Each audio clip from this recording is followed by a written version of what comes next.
નવજોડ સૂક્ષ્મ નલિકાઓ એટલે શું થાય? તો કે નવજોડ જે સૂક્ષ્મ નલિકાઓ છે એટલે ઉપર આકૃતિમાં જોઈએ તો કે જો આ નવજોડ સૂક્ષ્મ નલિકાઓ, આ પેલી 1 અને 2 થયું, આ પેલી અને આ બીજી, એટલે એક જોડ થઈ, આ બીજી જોડ, આ ત્રીજી જોડ, આ ચોથી જોડ, આ પાંચમી જોડ, આ છઠ્ઠી જોડ, આ 7, 8 અને 9 જોડ છે. 9 ખાલી 9 નલિકા નથી પણ 9 જોડ છે. આ પહેલી જોડ, એવી રીતે અલગ અલગ 9 જોડ આવેલી હોય છે. તો આ જે છે આપણે આ જોયું, આ શું છે? તો કે આ કેન્દ્રસ નલિકા, આ બીજી કેન્દ્રસ નલિકા એટલે કેન્દ્રસ નલિકાની જોડ થઈ, આ વચ્ચે જે છે તે સેતુ છે અને આ જે આવરણ બતાય છે તે શું છે? કેન્દ્રસ્થ આવરણ છે.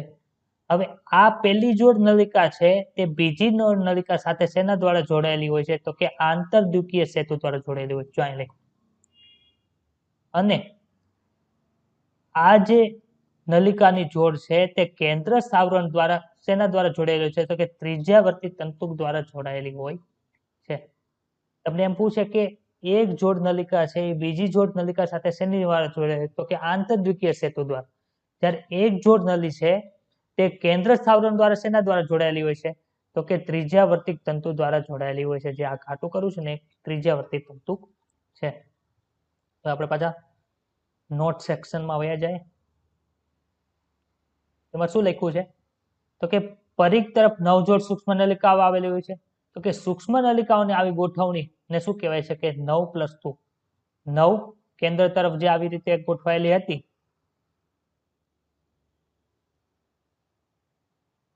એ 9 અહીંયા પાછી કેવી હતી? ડબલેટમાંથી, સિંગલમાં નહોતી, અને સેન્ટરમાં પાછી 2 આવી રીતની જે હતી એને શું કહેવાય છે? કે 9+2 તરીકે ઓળખવામાં આવે છે. સમજાઈ ગયું?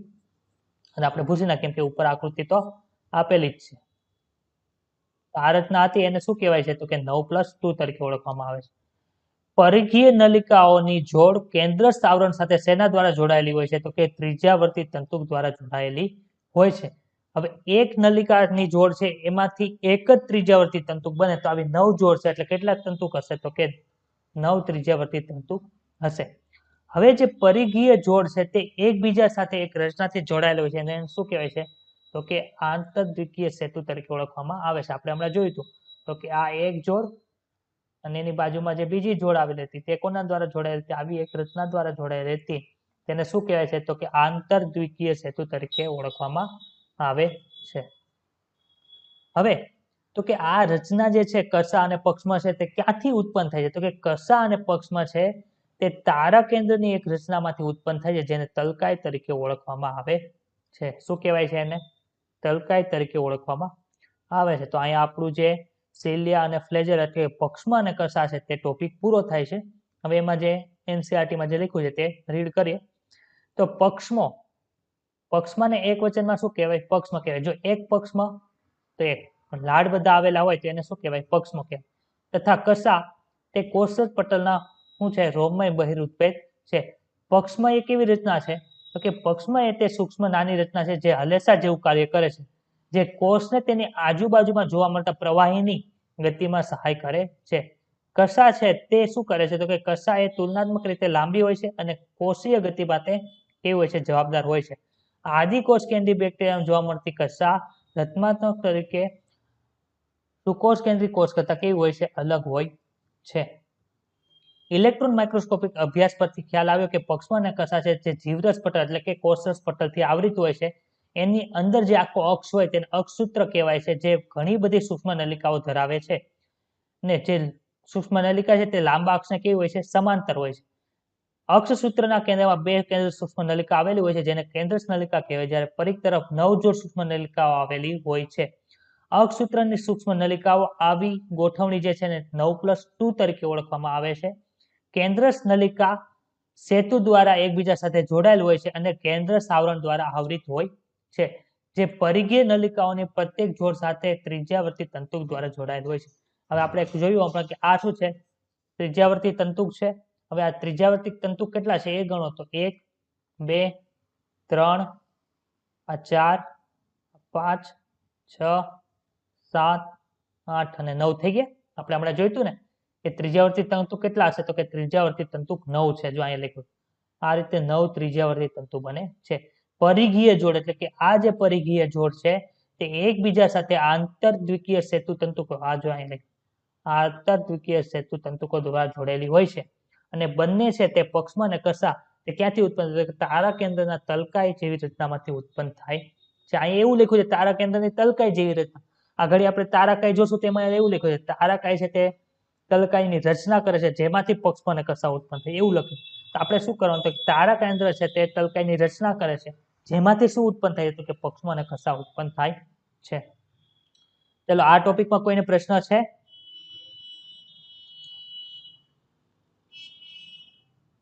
માનસી, નેહા, સત્યમ, કોઈને ક્વેશ્ચન છે આમાં? થોડું જોરથી બોલો, મને અવાજ નથી આવતો. ના સર. ઓકે ના સર નથી. ઓકે, તો ચાલો હવે આપણે એનો આગળનો જે ટોપિક છે તે ભણીએ. એનો આગળનો ટોપિક કયો છે? તો કે એની આગળનો ટોપિક છે તારાકાય અને તારા કેન્દ્ર. કયો ટોપિક છે? તારાકાય અને તારા કેન્દ્ર. તો તારાકાય છે એને ઇંગ્લિશમાં શું કહેવાય? તો તારાકાયને ઇંગ્લિશમાં સેન્ટ્રોસોમ તરીકે ઓળખવામાં આવે છે અને જ્યારે તારા કેન્દ્ર છે એને સેન્ટ્રિઓલ્સ તરીકે ઓળખવામાં આવે છે. હવે તમને એમ થશે કે આ તારાકાય છે અને તારા કેન્દ્ર છે એ બેમાં શું તફાવત છે? તો કે તારાકાય છે એ તારા કેન્દ્રનું બનેલું હોય છે. હવે તમને એમ થાય કે નિશાળ અને ક્લાસરૂમ એ બેમાં શું ફરક છે? તો કે નિશાળ છે એ ક્લાસરૂમ ભેગા થઈને બને છે, એવી રીતે તારાકાય છે તારા કેન્દ્ર ભેગા થઈને બને છે. તો હવે ક્લાસ છે એ તો ઘણા બધા ક્લાસરૂમ હોય ભેગા થઈને આપણે સ્કૂલ બનાવે છે, એનું કઈ નક્કી ન હોય, પરંતુ અહીંયા ફિક્સ છે કે બે તારા કેન્દ્ર ભેગા થઈને શેની રચના કરશે? તો કે તારાકાયની રચના કરશે. તો શું લખ્યું છે વાંચીએ. તો કે તારાકાય છે તે એવી અંગિકા છે જે બે નળાકાર રચના ધરાવે છે. જે નળાકાર રચના છે તેને શું કહેવાય? તો કે નળાકાર રચના છે તેને તારા કેન્દ્ર તરીકે ઓળખવામાં આવે છે. કેટલા તારા કેન્દ્રની બનેલી હોય? તો કે તારાકાય છે તે બે તારા કેન્દ્રની બનેલી હોય છે. પછીનું વાંચે તારાકાયમાં આવેલા બે તારા કેન્દ્રો એકબીજાને કાટખૂણે ગોઠવાયેલા હોય છે. માનો કે એક તારા કેન્દ્ર જો આમ ગોઠવાયેલું હોય તો બીજું તારા કેન્દ્ર એના કાટખૂણે એટલે કે બેની વચ્ચે 90 નો ખૂણો બને એવી રીતે ગોઠવાયેલું હોય. આ બતાય છે તમને 90 અંશનો ખૂણો. રેડી? તો બંને તારા કેન્દ્રો વચ્ચે કેટલાનો ખૂણો હશે? 90 અંશનો ખૂણો હશે અને તે શેની રચના કરે? તો કે તારાકાયની રચના કરે. આ જે આખું બને છે આને શું કહેવાય? તો કે આને આખાને તારાકાય તરીકે ઓળખવામાં આવે છે. હવે તારાકાય છે એ શેનું બનેલું? તારા કેન્દ્ર. હવે તારા કેન્દ્ર છે એ શેના બનેલા હોય આપણે જોઈએ. તો કે તારાકાયના પરિઘીય વિસ્તારમાં એક સરખા અંતરે 9 ટ્યુબ્યુલની સૂક્ષ્મ નલિકાઓ આવેલી હોય છે. 1 2 3 4 5 6 7 8 અને 9. આમાં આપણે એક સરખા અંતર દર્શાવી નથી શકતા, પણ આવું હોઈ શકે કે આવી કેટલી નલિકા છે? તો કે 9 છે. અને શેની નલિકા છે? કે ટ્યુબ્યુલિન નામનું પ્રોટીન હોય એની 9 નલિકા હોય. કેવી રીતે હોય? તો કે આપેલી નલિકા, એની બાજુમાં બીજી નલિકા, એની બાજુમાં ત્રીજી નલિકા, એની બાજુમાં ચોથી નલિકા. હવે આ એક એક નલિકા છે ને એવી રીતની રચના ન હોય. આ એક નલિકા સાથે પાછી બીજી બે નલિકા જોડાયેલી હોય. આ બીજી બે નલિકા જોડાય. તો આ જે 3 નલિકાનું ઝુમખું બન્યું એને ત્રેખડ તરીકે ઓળખવામાં આવે. શું કહેવાય? ત્રેખડ તરીકે ઓળખવામાં આવે છે. તો આવી 9 નલિકા હતી એટલે આવા કેટલા ત્રેખડ બનશે? તો કે 9 ત્રેખડ બનશે. તો જો અહીં લખ્યું છે કે પ્રત્યેક પરિઘીય નલિકા ત્રેખડ સ્વરૂપે ગોઠવાય. ત્રેખડ એટલે શું થયું? કે 3 નલિકા છે. કેટલી? 3. એક ટ્યુબ્યુલિન નલિકા સાથે બીજી બે ટ્યુબ્યુલિન નલિકા જોડાઈને 3 નલિકાનો આખું સમૂહ બન્યો એને ત્રેખડ કહેવાય. એટલે ટોટલ કેટલા ત્રેખડ થયા? તો કે ટોટલ છે ને 9 ત્રેખડ થયા. હવે પાસેના જે ત્રેખડ છે, માનો કે આ ત્રેખડ થયું, એની પાસે આ બીજું ત્રેખડ હોય, ઈ શેની દ્વારા જોડાય? તો કે એ બે ત્રેખડ છે એકબીજા સાથે તંતુકો દ્વારા જોડાયેલા હોય છે. શેના દ્વારા જોડાયેલા હોય? તંતુકો દ્વારા જોડાયેલો. આપણે ઉપર છે ને એની આકૃતિ મેં એક NCERT માં નથી આપી, પણ મેં નેટ ઉપરથી ડાઉનલોડ કરીને મૂકી છે, એમાં હરખું સમજાશે તમને. તો જો અહીંયા તમને બતાવીશ આ પહેલી નલિકા, એની બાજુમાં બીજી નલિકા અને એની બાજુમાં ત્રીજી નલિકા, એવું એક ત્રેખડ. એવા કેટલા ત્રેખડ છે? તો કે એવા 9 ત્રેખડ છે. આ એક, આ બીજું, ત્રીજું, ચોથું, પાંચમું, છઠ્ઠું, સાતમું, આઠમું અને નવમું, થયા 9 ત્રેખડ. આ એક તારા કેન્દ્ર છે. જ્યારે આ છે તે બીજું, આ જે છે તે કેવું છે? તો કે આ છે તે બીજું તારા કેન્દ્ર છે. પહેલું તારા કેન્દ્ર, આ બીજું તારા કેન્દ્ર. હવે અહીં તમે જો બે વચ્ચેનો ખૂણો કેટલો છે? 90 અંશનો છે. રેડી? સમજાઈ ગયું ત્રેખડ કેવી રીતે ગોઠવાયેલા હોય? અને ઈ ત્રેખડ છે એકબીજા સાથે તંતુકો દ્વારા જોડાયેલા હોય છે. હવે જે આ તારા કેન્દ્રનો જે આ મધ્ય ભાગ છે, જે આ ભાગ તમને બતાવે છે, આ ભાગ, તે શું છે? તો કે તારા કેન્દ્રનો મધ્ય ભાગ છે ને પ્રોટીનનો બનેલો. આખો આમ મોટો રાઉન્ડ કરીએ અને આખી આમ મોટી નલિકા દોરી. તો આ જે ભાગ છે તેને શું કહેવાય? તો કે આને કહેવાય છે મધ્ય દંડ. શું કહેવાય? મધ્ય દંડ. અને મધ્ય દંડ છે તે શેનો બનેલો હોય? તો કે પ્રોટીનનો બનેલો હોય છે. તો ત્રેખડની અંદર જે સૂક્ષ્મ નલિકાઓ આવેલી હોય છે તે પ્રોટીનના બનેલા ત્રિજ્યાવર્તી તંતુકો દ્વારા આની સાથે જોડે. હવે આ નલિકા છે, આપણે 1 મિનિટ ખમો, કલર બદલીએ તમને વધારે સમજાય. આ ત્રેખડ છે જે તમને અહીંયા જોવા મળે છે. આ જે ત્રેખડ છે અહીંયા 3, તે આ વચ્ચે જે મધ્ય દંડ આવેલો છે તેની સાથે શેની દ્વારા જોડાયેલો હોય છે? તો કે આ જે છે તે શું છે? તો કે ત્રિજ્યાવર્તી તંતુક છે. આપણે હમણાં જોયું તો ત્રિજ્યાવર્તી તંતુક કેમાં આવ્યા હતા? તો કે કસાની રચનામાં આવ્યા હતા. એવી જ રીતે અહીંયા પણ ત્રિજ્યાવર્તી તંતુકો છે, જેનાથી શું થાય? તો ત્રેખડમાં આવેલી જે ટ્યુબ્યુલરની નળીઓ છે તે પ્રોટીનનો બનેલો જે મધ્ય ભાગ છે, જે આખો મધ્ય દંડ છે, તેની સાથે જોડાયેલા હોય છે. હવે આમનું કાર્ય શું છે? તો કે પક્ષમાં અને કસાનો તલકાય ભાગ બનાવે છે. મેં હમણાં કીધું હતું કે તારકાય છે તેનું મુખ્ય કાર્ય શું છે? કે પક્ષમાં અને કસાનો તલકાય ભાગ બનાવે છે. અને બીજું શું છે? તો કે બીજું છે તે કાર્ય છે તે પ્રાણી કોષોની અંદર વિભાજન દરમિયાન દ્વિધ્રુવીય તાકનું સંચાલન કરે છે. હવે દ્વિધ્રુવીય તાક એટલે શું? તો કે માનો કે આ એક કોષ છે, એમાંથી જ્યારે 2 કોષ નિર્માણ કરવાના હોય ને, ત્યારે જે પ્રક્રિયા થાય તેને સમસૂત્રી ભાજન તરીકે ઓળખવામાં આવે છે. હવે એમાં શું થશે? તો કે અહીંયા રંગસૂત્રો આવેલા હોય. રંગસૂત્ર કોને કહેવાય? આપણે આજના જ લેક્ચરમાં હમણાં નીચે ભણવાના છે. તો કે રંગસૂત્રોની ગોઠવણી 2 કોષોમાં સમાન રીતે કરવા માટે અહીંયા શું આવેલું છે? તો અહીંયા તારકાય આવેલું છે. અહીંયા બીજું તારકાય આવેલું. એ શું કરશે? તો કે અહીંથી આવા દંડ જેવી રચના, તંતુ જેવી રચના છે ને, રંગસૂત્રો સાથે જોડશે અને એને ખેંચશે. તો આ જે તાતણા જેવી રચના છે ને, એને શું કહેવાય? તો કે એને કહેવાય દ્વિધ્રુવીયતા. દ્વિધ્રુવીય ત્રાક કહેવાય. ત્રાક તંતુઓ. એનું સંચાલન કોણ કરે? તો કે એનું સંચાલન છે તે તારકાય કરે છે. સમજાઈ ગયું? તો રંગસૂત્ર કોને કહેવાય? હમણાં આપણે નીચે જ ભણવાના છીએ, જે કોષ કેન્દ્ર વાળો ભાગ છે એમાં. પણ દ્વિધ્રુવીય ત્રાક કોને કહેવાય? તો કે જ્યારે એક કોષમાંથી 2 કોષ બનતા હોય ત્યારે બંને કોષોમાં એ રંગસૂત્રનું સરખું વિભાજન થાય તે માટે એક દોરડા જેવી રચના છે તે આપણે રંગસૂત્રોને ખેંચે છે, તેને શું કહેવાય છે? તો કે તેને દ્વિધ્રુવીય ત્રાક કહેવાય છે. અને દ્વિધ્રુવીય ત્રાક જે છે તેનું નિયંત્રણ કોણ કરે છે? તો કે તેનું નિયંત્રણ છે તે તારકાય કરે છે. હવે તારકાય વિશે જે ડિસ્ક્રિપ્શન આપ્યું છે તે વાંચી લઈએ આપણે.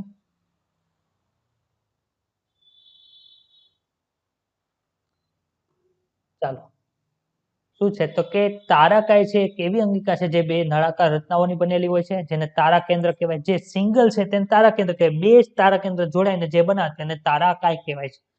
તારા કેન્દ્રની આસપાસ આવેલ જીવરસને તારા વર્તુળ તરીકે. હવે આ જે છે જીવરસ એટલે શું કહેવાય? તો કે અહીંયા ફરતે જે કોષરસ આવેલો હોય એને શું કહેવાય? તો કે એને શું કહેવાય? તો કે એને કહેવાય તારા વર્તુળ. કોષરસ જે તારા કેન્દ્રની ફરતે આવેલો હોય તેને શું કહેવાય છે? તો કે તેને તારા વર્તુળ તરીકે ઓળખવામાં આવે છે. હવે દરેક તારા કેન્દ્રનું આયોજન ગાડાના પૈડા જેવું છે. હવે તમને એવું પૂછે કે નીચેનામાંથી કોની રચના ગાડાના પૈડા જેવી છે? તો એમાં તમને એવો ઓપ્શન આવે તારાકાય ને તારા કેન્દ્ર 2 આપે. પછી બીજું અંતઃકોષ સર્જાને ગોલ્ગી કઈ આપી દે તો તમારે શું લખવાનું? તારા કઈ લખવાનું? તારા કેન્દ્ર. તો તારા કેન્દ્ર છે એનું આયોજન ગાડાના પૈડા જેવું થાય છે. તમે આ જો, આ એક પૈડા જેવું દેખાય કે ન દેખાય? આ ગોળ ગોળ જેવું છે એટલે પૈડા જેવું દેખાય, ગાડાના પૈડા જેવું. એટલે તારા કેન્દ્રની રચના છે તે ગાડાના પૈડા જેવી દેખાય છે. તારા કેન્દ્ર પરિઘીય વિસ્તારમાં સરખા અંતરે 9 ટ્યુબ્યુલની સૂક્ષ્મ નલિકાની રચના ધરાવે છે. પ્રત્યેક પરિઘીય નલિકા ત્રેખડના સ્વરૂપમાં હોય છે, જ્યારે પાસના ત્રેખડ છે તે એકબીજા સાથે શેના વડે જોડાયેલા તો કે તંતુકો વડે જોડાયેલા હોય છે. તારા કેન્દ્રનો જે મધ્યસ્થ ભાગ છે તે પ્રોટીનનો બનેલો હોય છે, જે ક્યાં હોય? અહીંયા હશે. આ જે લાલ કલરની ઘાટું કરું છે ત્યાં હશે. અને તેને મધ્યદંડ કહેવાય છે. અને મધ્યદંડ ની સાથે ત્રેખડ કેનેથી જોડાયેલો તો કે સૂક્ષ્મ નલિકાઓના પ્રોટીન જે બને હોય એનાથી ત્રિજ્યાવર્તી તંતુકો દ્વારા જોડાયેલા હોય છે.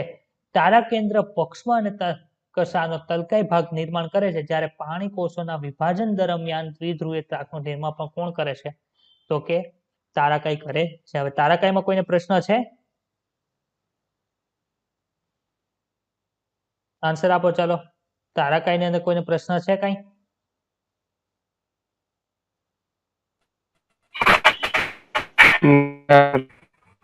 ઓકે.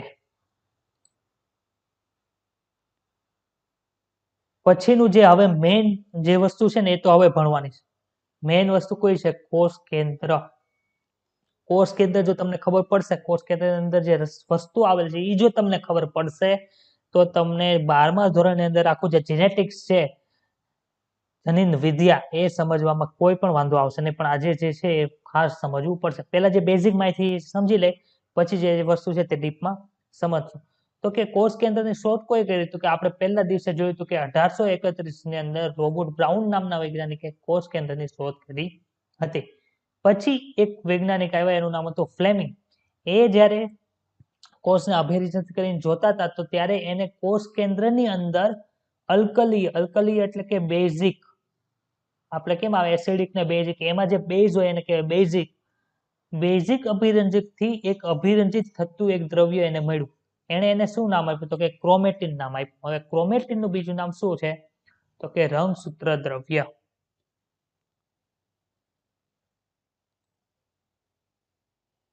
મારો બરોબર અવાજ આવે છે તમને? સર અટકી આવતો. એટલે પહેલેથી એવો જ આવે છે કે હમણાં એવું આવે છે? પહેલાથી એવું છે. ઓકે, હવે બરોબર આવે છે? હા. ઓકે. તો ફ્લેમિંગ જે છે તેમણે શું કર્યું? તો કે ફ્લેમિંગે જ્યારે અભિરંજિત કરીને જોયું તો ત્યારે એને શું મળ્યું? તો કે બેઝિક અભિરંજક થી અભિરંજિત થતું એક દ્રવ્ય જોયું છે, એને ક્રોમેટિન એ નામ આપ્યું.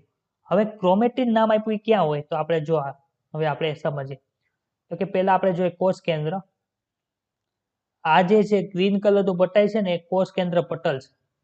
આ જે લીલા કલરનું જે બતાય છે તે કોષ કેન્દ્ર પટલ છે. અને કોષ કેન્દ્ર પટલની વચ્ચે આ જે ગ્રે કલર જેવું બતાય છે તે 10 થી 55 નેનોમીટરની જગ્યા છે. એને શું કહેવાય? તો જે 10 થી 55 નેનોમીટરની જે જગ્યા બે કોષ કેન્દ્ર પટલની વચ્ચે જોવા મળે છે તેને પરિકોષ કેન્દ્રીય અવકાશ કહેવાય છે. હવે પરિકોષ કેન્દ્રીય અવકાશ એટલે શું? કે બે કોષ કેન્દ્ર પટલ, અંતઃપટલ અને બાહ્ય પટલ વચ્ચે જગ્યા છે તેને પરિકોષ કેન્દ્રીય અવકાશ કહેવાય છે. હવે અંદરનું પટલ ને બાહ્ય પટલ છે એ અમુક જગ્યાએ જોડાઈને છિદ્રોની રચના કરે છે. આ છિદ્રોને શું કહેવાય છે? કે આ છિદ્રોને કોષ કેન્દ્ર પટલ તરીકે ઓળખવામાં, કોષ કેન્દ્ર છિદ્રો તરીકે ઓળખવામાં આવે છે. હવે આ કોષ કેન્દ્ર છિદ્રને લીધે શું થાય? તો કે અહીંયા જે બહારની બાજુ જે કોષ આવેલો હશે એ કોષની અંદર જે કોષ રસ હશે એમાં જે વસ્તુ છે તે અંદર આવી શકે, અને આ કોષ કેન્દ્રનો અંદરનો ભાગ જે છે એમાંથી જો કઈ વસ્તુને બહાર જવું હોય તો તે અહીંથી બહાર જઈ શકે. શું કહો છો?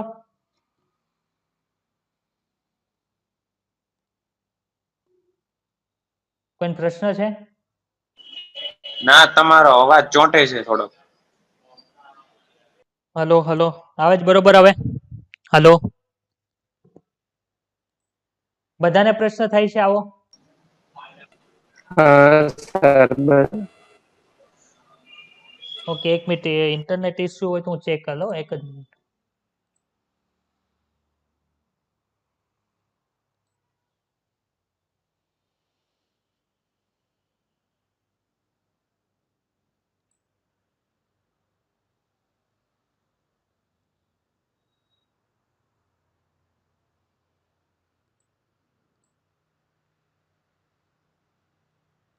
હાલો હાલો, માઇક ચેક, હવે આવે છે બરોબર અવાજ?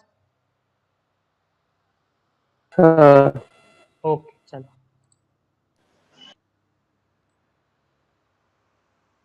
તો આ જે કોષ કેન્દ્ર પટલ છિદ્ર છે એના લીધે શું થશે, તો કે આ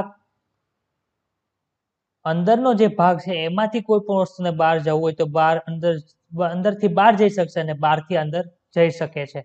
હવે કોષ કેન્દ્ર પટલના જે છિદ્રો છે એને લીધે શું થાય, તો જો અહીં લખ્યું તો કે આરએનએ અને પ્રોટીનના જે અણુ છે તે આરપાર જઈ શકે છે. આરએનએ અને પ્રોટીનના અણુ તે જે કોષ કેન્દ્રની અંદર હોય તે બહાર જઈ શકે છે, અથવા તો કોષ કેન્દ્રની બહાર હોય તે વસ્તુ અંદર આવી શકે. કોષ કેન્દ્ર એ કોષ કેન્દ્ર પટલથી આવૃત હોય છે. સામાન્ય રીતે કોષમાં એક જ કોષ કેન્દ્ર હોય. માનો કે તમે આ કોષ જુઓ તો એની અંદર એક જ કોષ કેન્દ્ર હોય, પરંતુ ઘણીવાર એવી વસ્તુ બને કે એક કોષની અંદર એક કરતા વધુ કોષ કેન્દ્ર હોય, અથવા તો એક પણ કોષ કેન્દ્ર પણ હોતું નથી, એવું થાય. તેવી કોઈ ઉદાહરણ ખબર છે કે જેમાં એક કરતા વધુ કોષ કેન્દ્ર હોય, અને એવું કોઈ ઉદાહરણ તમને ખબર છે કે જેમાં એક પણ કોષ કેન્દ્ર ન હોય? તો કે માનવનું જે રક્તકણ છે, માનવ રક્તકણ, એમાં એક પણ કોષ કેન્દ્ર આવેલું હોતું નથી. બીજું એવું છે કે જે વાહકધારી વનસ્પતિ હોય, વાહકધારી વનસ્પતિ, તેની જે ચાલની નલિકાના કોષ હોય, ચાલની નલિકાના કોષ, એમાં પણ કોષ કેન્દ્ર આવેલું હોતું નથી. જ્યારે એક કરતા વધુ કોષ કેન્દ્રો કેમાં જોવા મળે, તો કે આવૃત બીજધારી વનસ્પતિ જે છે, આવૃત બીજધારી વનસ્પતિ, એના જે પુંકેસરમાં આવેલી, પુંકેસરમાં આવેલી બીજાણુજનક પેશી હોય, બીજાણુજનક પેશી, એના પોષક સ્તરની જે કોષો હોય, પોષક સ્તરના કોષો, તેમાં એક કરતા વધારે શું જોવા મળે છે, કોષ કેન્દ્ર જોવા મળે છે. તો આ જે સિમ્પલ માહિતી હતી આપણે ભણી લીધી છે, એ આપણે અત્યારે ઉપર જે ડિસ્ક્રિપ્શન આપ્યું છે એમાં ચેક કરી લઈએ. તો શું લખ્યું છે, તે 1831માં રોબર્ટ બ્રાઉન નામના વૈજ્ઞાનિકે શું કર્યું હતું, તો કે કોષ કેન્દ્ર છે એને એક અંગિકા તરીકે વર્ણવી હતી. ત્યારબાદ ફેમિંગ નામના વૈજ્ઞાનિકે અલ્કલી એટલે કે બેઝિક અભિરંજકથી અભિરંજિત થતા કોષ કેન્દ્ર જોવા મળતા દ્રવ્યને ક્રોમેટિન કીધું હતું. હવે જો આ જે બતાય છે અંદર, આ કોષ કેન્દ્ર જે બોર્ડર છે એ છે, આ જે બતાય ને કોષ કેન્દ્રની બોર્ડર છે, એની અંદર જે રસ આવેલો એને કોષ કેન્દ્ર રસ કહેવાય. આ જે છે તે શું છે, આ જે છે તે શું છે, તો કે આ કોષ કેન્દ્ર પટલ છે, ને એની વચ્ચે જે આ છિદ્ર જેવી રચના બતાય છે તે શું છે, તો કે કોષ કેન્દ્ર પટલ છિદ્ર, અને આ કોષ કેન્દ્ર પટલ. હવે એની અંદર છે ને એક પટલ વગરની રચના આવેલી હોય, જેને કોષ કેન્દ્રિકા તરીકે ઓળખવામાં આવે છે. આ જે રચના તમે ઘટ કલરની બતાવી છે ને, એ શું છે, આ જે બતાય છે તે, તો કે તે કોષ કેન્દ્રિકા છે, જે પટલ વગરની રચના છે.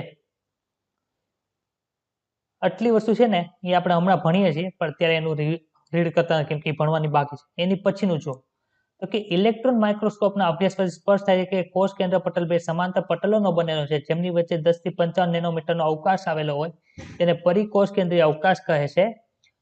હવે આ પટલમાં જોવા મળતા દ્રવ્યો અને કોષરસમાં જોવા મળતા દ્રવ્યો વચ્ચે અવરોધનું કામ કરે છે. જો પટલ હોય તો એ અંદરથી બહાર કોઈ વસ્તુ જઈ શકે નહીં, પરંતુ બાહ્ય કોષ કેન્દ્ર પટલ સામાન્ય રીતે કોની સાથે જોડાયેલું, તો અંતઃકોષ સાથે જોડાયેલું હોય, અને અંતઃકોષ ઝાડ પર શું આવેલું, રિબોઝોમ આવે, એ તો ખબર છે આપણને.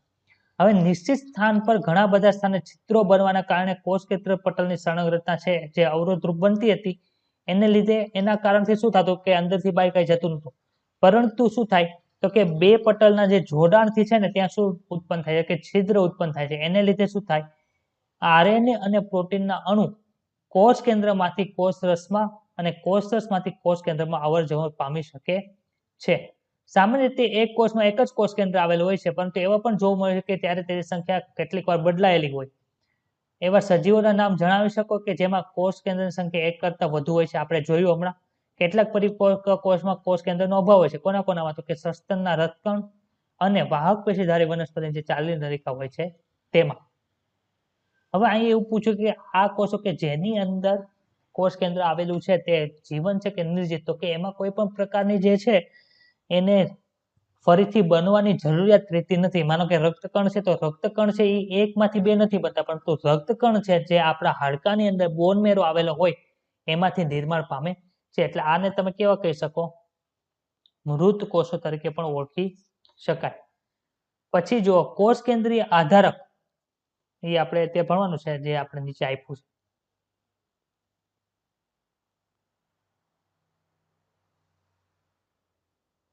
જ્યારે એક કોષમાંથી બે કોષ બનવાના હોય ત્યારે શું થાય? તો કે ત્યારે સમસૂત્રી ભાજન નામની ક્રિયા થાય છે. હવે આ સમસૂત્રી ભાજનની ક્રિયા થાય ને એના મુખ્ય બે તબક્કા છે. એક પહેલો તબક્કો છે તે આંતરાવસ્થા છે, જ્યારે બીજો તબક્કો છે તે એમ ફેઝ છે, એટલે કે એમ અવસ્થા છે. હવે આંતરાવસ્થામાં જ્યારે હોય કોષ ત્યારે એના કોષ કેન્દ્રની અંદર શું જોવા મળે એ જો. તો એના કોષ કેન્દ્રની અંદર પુષ્કળ માત્રામાં ફેલાયેલું રંગસૂત્ર હોય છે, રંગસૂત્ર દ્રવ્ય હોય છે. બીજું છે કોષ કેન્દ્રીય આધારક હોય છે અને કોષ કેન્દ્રિકા હોય છે. એટલે કે આંતરાવસ્થાનું જો તમારે કોષ કેન્દ્ર જોવું હોય તો કેવું એ આપણે બનાવીએ. જો અહીં આ કોષ કેન્દ્ર, એની અંદર આ રંગસૂત્ર દ્રવ્ય છે, પછી અહીંયા જે પ્રવાહી જેવું હોય કોષરસ જેવું એને શું કહેવાય? કોષ કેન્દ્રીય આધારક. અને બીજી આવી ઘટ રચના હોય છે તે શું છે? કોષ કેન્દ્રિકા છે. પછી બીજો છે તબક્કો છે એમાં એમ ફેઝ. એમ ફેઝ એટલે શું થાય? તો કે 4 તબક્કા મુખ્યત્વે થાય, એમાંથી અલગ અલગ તબક્કાની જે લાક્ષણિકતા છે તે અલગ અલગ છે. હવે માનો કે તમે ગામડે રહ્યો છો, ત્યારે કોઈ માનો કે અમરેલીમાં રહેતા હોય. હવે અમરેલી થી એને હવે માનો કે મેડિકલમાં MBBS માં એડમિશન મળી ગયું, તો આખી ફેમિલી એને જ્યાં એડમિશન મળ્યું, માનો કે બીજે મેડિકલ કોલેજ અમદાવાદ છે ત્યાં એડમિશન મળ્યું, તો આખું ફેમિલીને ક્યાં શિફ્ટ થવું છે? તો કે અમદાવાદ શિફ્ટ થવું છે. તો આ ઘરમાં જે એનું અમરેલી ઘર છે ત્યાં શું હશે? તો કે એના બધા કપડા છે તે કબાટમાં પડ્યા હોય, પછી તો કે રસોઈની બધી સામાન રસોડામાં પડી હોય, સોફા છે તો એ લિવિંગ રૂમમાં પડ્યા હોય. તો બધી વસ્તુ કેવી છે? વેર વિખેર થયેલી છે, એટલે કે પોતપોતાના સ્થાને છે. તે પોતપોતાના સ્થાને છે એ બધું આ છે. હવે એને ક્યાં જવું છે? તો કે એને હવે અમદાવાદ શિફ્ટ થવું પડશે. તો આ બધી વસ્તુ એ ક્યાં ગોઠવશે? તો કે એક ટ્રકની અંદર બધી વસ્તુ આવી જાય, અથવા તો 2 ટ્રકની અંદર બધું તે સામાન ગોઠવશે અને પછી તે લોકો ત્યાંથી જશે. તો બધી વસ્તુ હતી ઘરની, જે આખા 2 માળના મકાનની અંદર એ લોકો રહેતા હતા, એમાંથી એ બધી વસ્તુ ક્યાં શિફ્ટ કરી દીધી? તો કે ટ્રકમાં. હવે જ્યારે તે અમદાવાદ પહોંચી જાય, જ્યારે તે અમદાવાદ પહોંચી જશે ત્યાં શું કરશે? તો કે આ બધી વસ્તુને પાછા ત્યાં જ્યાં મકાન આવેલું હશે ત્યાં શું કરશે? સ્ટોર કરેલી હશે એ બધું અહીંયા મૂકી દેશે. તો અહીંયા શું થાય? તો એક જગ્યાએ બધી વસ્તુ પડેલી છે છૂટી છવાયેલી. હવે ક્યાંક જવું છે એટલે બધી ભેગી કરીને ટ્રકમાં ભરી, એ ટ્રકમાં ભરી છે જ્યાં આપણું સ્થાન આવી ગયું ત્યાં પછી આપણે પાછી છૂટી કરી દીધી.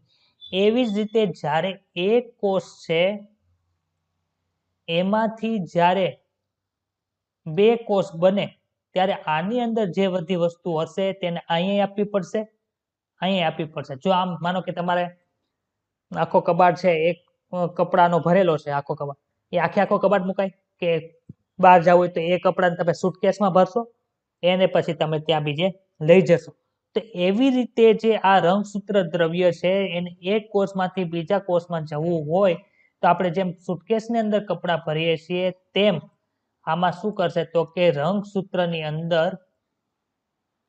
રંગસૂત્રની અંદર એનું આખું જે વસ્તુ છે તે બનીને ભેગું થશે.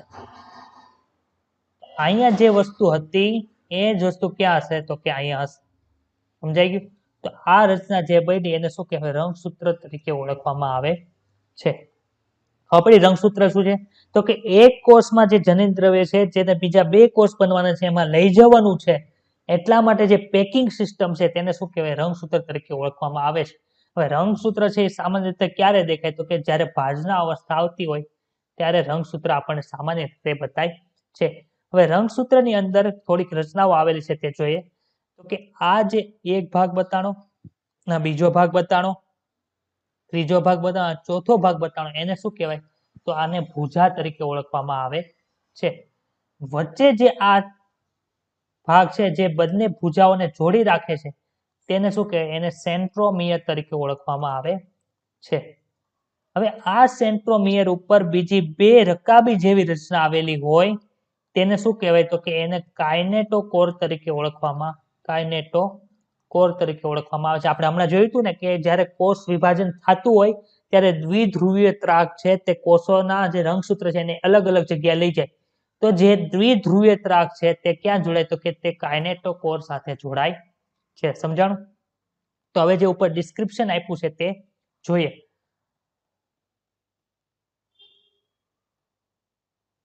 ક્યાં હતા આપણે? અહીંયા હતા. તો કે આંતરાવસ્થાનું કોષ કેન્દ્ર છે તે શું ધરાવે છે? તો કે આંતરાવસ્થાનું કોષ કેન્દ્ર છે તે પુષ્કળ માત્રામાં ફેલાયેલ રંગસૂત્ર દ્રવ્યથી ઓળખાતા વિસ્તૃત ન્યુક્લિયોપ્રોટીન તંતુ ધરાવે છે. પછી કોષ કેન્દ્રીય આધારક હોય અને કોષ કેન્દ્રિતાથી જાણીતી એકથી વધુ ગોળાકાર રચનાઓ આવે છે. આ જો કોષ કેન્દ્રિકા બતાવે કેવી રચના છે? તો કે ગોળાકાર, પરંતુ કેવી છે? પટલ વગરની રચના તે છે.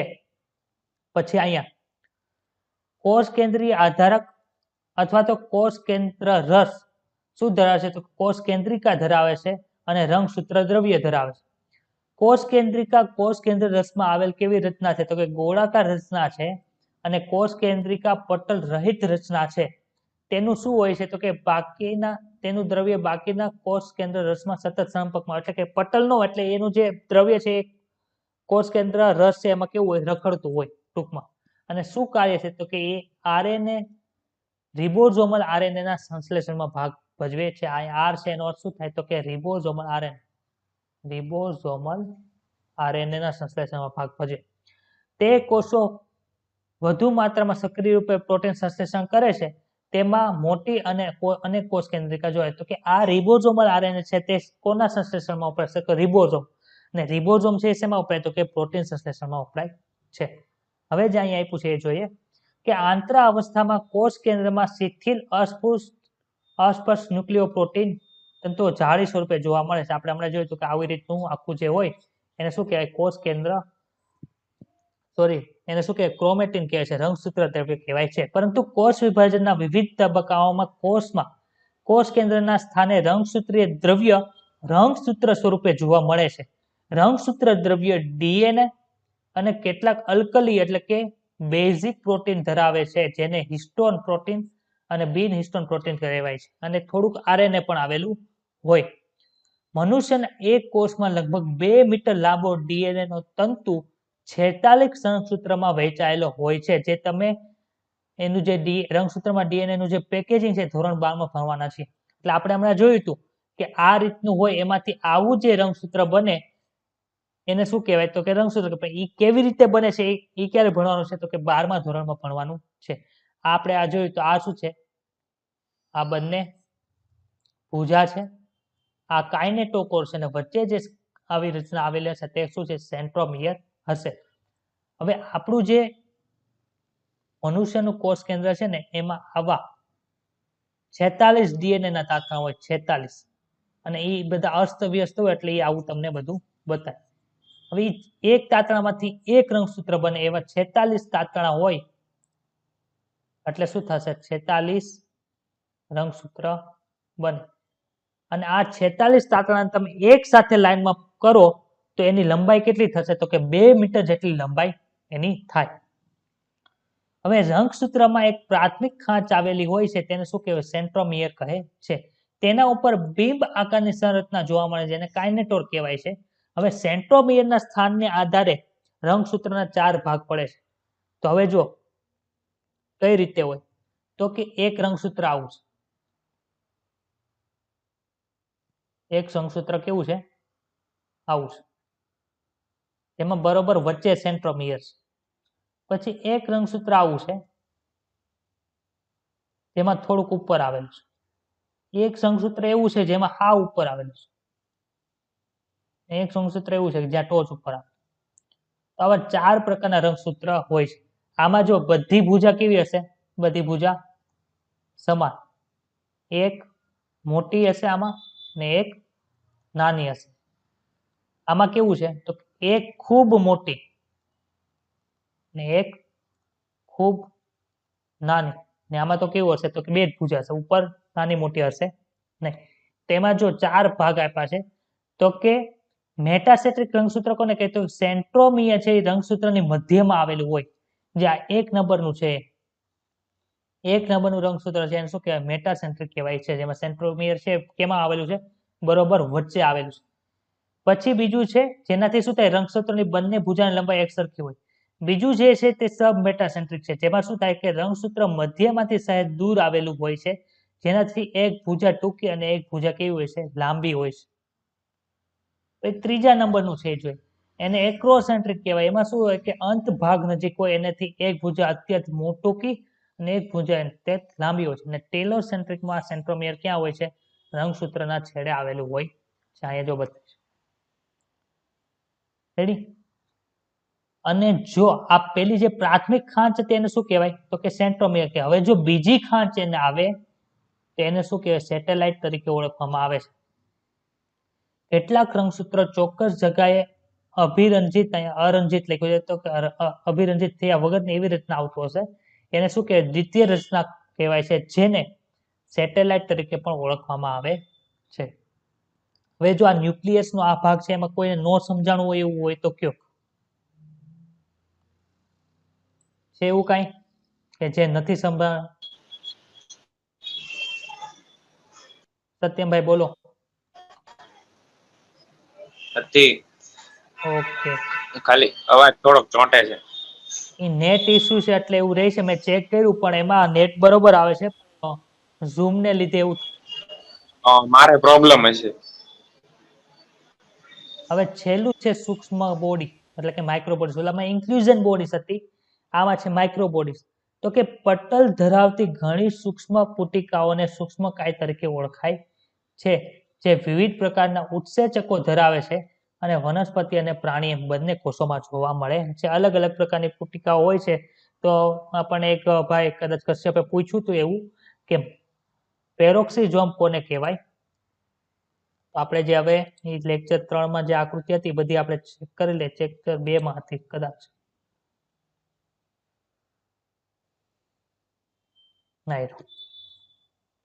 આ જે છે તમને કોષ બતાવી છે અત્યારે એ કયો કોષ છે તો કે એ પ્રાણી કોષ છે અને ઉપરનો જે કોષ છે તે વનસ્પતિ કોષ છે. તો આપણે હવે બંનેમાં બધું ચેક કરવાનું.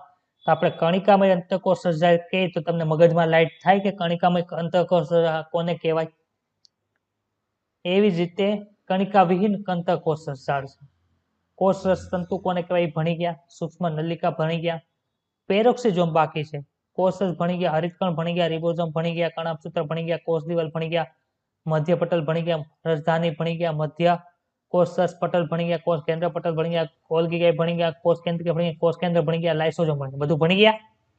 ખાલી બાકી શું છે તો કે પેરોક્સિઝોમ છે. તો પેરોક્સિઝોમ કોને કહેવાય તો કે પેરોક્સિઝોમ છે એ મુખ્યત્વે જ્યારે કોષની અંદર ઓક્સિડેશનની પ્રક્રિયા કરવાની હોય ને ઓક્સિજનની હાજરી જ્યાં જોવે ત્યારે ત્યાં પેરોક્સિઝોમ પહોંચે છે અને એની અંદર મુખ્યત્વે હાઇડ્રોજન પેરોક્સાઇડ હોય છે જે ઓક્સિડેશન કરતા તરીકે વર્તે છે અને ઓક્સિજનની જે ઉણપ હોય તે કોણ પૂરી કરશે તો કે પેરોક્સિઝોમ પૂરી કરશે. ઓકે, એવી જ રીતે જે પ્રાણી કોષ છે તો એમાં શું આવે છે તો કે ઓલ્ગીકાય છે, કણિકા વિહીન અંતઃકોષ સર્જાળ, કોષ રસ પટલ, કોષ કેન્દ્રિકા, કોષ કેન્દ્ર, કોષ રસ, કણિકામય અંતઃકોષ સર્જાળ, કણાભસૂત્ર, રિબોસોમ, લાઇસોસોમ, પેરોક્સિઝોમ, તારા કેન્દ્ર, કોષ રસ પટલ ને સૂક્ષ્મ રસાંકોરો. સૂક્ષ્મ રસાંકોરો શું કામ આવેલા હોય તે મુખ્યત્વે તમે નાના આંતરડાની રચના જોશો એમાં સૂક્ષ્મ રસાંકોરો આવેલા હોય જે સંપર્ક સપાટીનું ક્ષેત્રફળ છે તે વધારે છે. તો આપણે આખા ચેપ્ટરની અંદર કેટલી વસ્તુ ભણ્યા એ જો આપણે ચેક કરવું હોય તો આપણે હવે કેટલો ટાઈમ બાકી છે, થોડોક ટાઈમ બાકી છે તો આપણે એમાં લખી નાખીએ કે આપણે આખા ચેપ્ટરની અંદર શું ભણ્યા.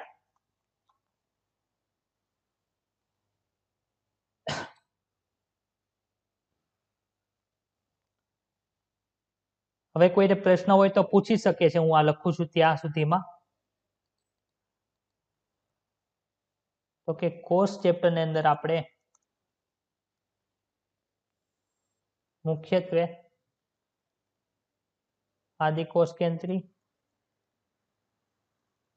અને સુકોષ કેન્દ્રી કોષ ભર્યા. આદિકોષ કેન્દ્રી કોષની અંદર કોષરસ પટલ અને એની ફરતે આવેલું આવરણ, પછી રિબોઝોમ અને ઇન્ક્લુઝન બોડી એટલે કે સૂક્ષ્મ કઈ રચનાઓ એવું આપણે ભણ્યા. ત્યારે સુકોષ કેન્દ્રી કોષની અંદર શું ભણ્યા તો કે કોષરસ પટલ, કોષ દિવાલ, પછી અંતઃપટલ તંત્ર, એમાં 4 વસ્તુ આવી હતી. એની સિવાય શું હતા તો કે રિબોઝોમ આજે ભણ્યા, પછી રંજક કણ કાલે ભણ્યા હતા, પછી તો કે શું બાકી રહી ગયું હવે, માઇટોકોન્ડ્રિયા એટલે કણાભસૂત્ર, તારાકાય, પછી તો કે કોષ કેન્દ્ર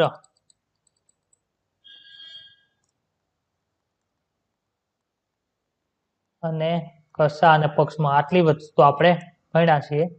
તો હવે કોઈને જો કઈ આવો ડાઉટ હોય તો હજી કાલે આખું વાંચીને આવજો, અને કાલે પહેલા આ ચેપ્ટરનું આપણે ડાઉટ સેશન ક્લિયર કરશું અને પછી આપણે નેક્સ્ટ લેક્ચરમાં ભણશું. હવે કાલે આપણે આ કોષની અંગિકા તો જોઈ લીધી, હવે કોષ રસ છે એમાં કયા કયા દ્રવ્યો હોય એને બાયોમોલેક્યુલ્સ કહેવાય છે, એ કાલે આપણે આવતા લેક્ચરમાં ભણશું. ઓકે.